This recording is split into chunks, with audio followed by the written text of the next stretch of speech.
बुद्ध का जीवन परिचय। सबसे पहले बौद्ध धर्म में हमें बुद्ध का जीवन परिचय लेना चाहिए और ये मैं नोट्स के माध्यम से करवा रहा हूँ, जिससे आपकी अगर आप लिखना चाहते हो तो लिख भी सकते हो। महात्मा बुद्ध का जन्म 563 ईसा पूर्व अथवा 567 ईसा पूर्व में लुम्बिनी वन, जो नेपाल की तराई है, में हुआ था। मतलब महात्मा बुद्ध का जन्म 563 अथवा 567 ईसा पूर्व में लुम्बिनी वन में हुआ था। इसमें थोड़ा डाउट है, इसलिए 2 बार लिखा हुआ है। इनका वास्तविक नाम सिद्धार्थ था। इनके पिता का नाम शुद्धोधन था, जो कपिलवस्तु के शाक्य गण के मुखिया या राजा थे। तो इनके पिता का नाम शुद्धोधन था। इनकी माँ का नाम महामाया था, जो कोलिय वंश की राजकुमारी थी। बुद्ध के जन्म के कुछ समय बाद इनकी मृत्यु हो गई थी। तो महामाया जी की बुद्ध के जन्म के कुछ समय बाद इनकी मृत्यु हो गई थी। इनका वास्तविक नाम सिद्धार्थ था, इनके पिता का नाम शुद्धोधन था। ये भी बहुत जानने वाला फैक्ट है, शुद्धोधन और इनका वास्तविक नाम सिद्धार्थ और माता का नाम महामाया। बुद्ध का पालन पोषण इनकी मौसी महाप्रजापति गौतमी ने किया। तो महाप्रजापति गौतमी थी, उन्होंने कहा, इसीलिए इनको गौतम बुद्ध भी कहा जाता है। 29 वर्ष की उम्र में महात्मा बुद्ध ने गृह त्याग दिया।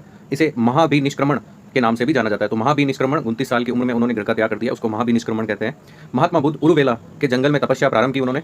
कौंडिन्य सहित 5 ब्राह्मण उनके पड़ोसी तपस्वी थे। मतलब वहाँ पे तपस्या कर रहे थे कौंडिन्य सहित 5 ब्राह्मण भी, और वो भी तपस्या कर रहे थे। उरुवेला में महात्मा बुद्ध सुजाता द्वारा लाई गई भोज्य सामग्री को ग्रहण कर लिया। सुजाता द्वारा लाई गई भोज्य सामग्री को उरुवेला में उन्होंने ग्रहण कर लिया, उरुवेला के जंगल में।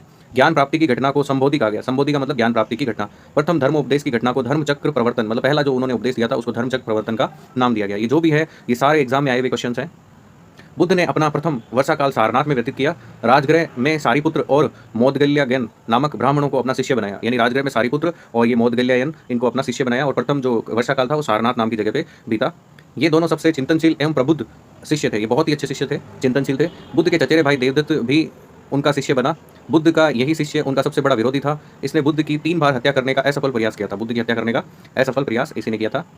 ज्ञान प्राप्ति के 5वें वर्ष में बुद्ध वैशाली गए और यहीं पर बुद्ध ने अपने प्रिय शिष्य आनंद के कहने पर बौद्ध संघ में, मतलब प्रिय शिष्य आनंद ने कहा तो उन्होंने बौद्ध संघ में स्त्रियों को भी प्रवेश दे दिया, स्त्रियों को प्रवेश दिया। और बुद्ध की मौसी महाप्रजापति गौतमी प्रथम भिक्षुणी बनी। यानी बुद्ध की मौसी थी वो पहली भिक्षुणी बनी और पहली बार इन्होंने स्त्रियों को इसमें प्रवेश दिया।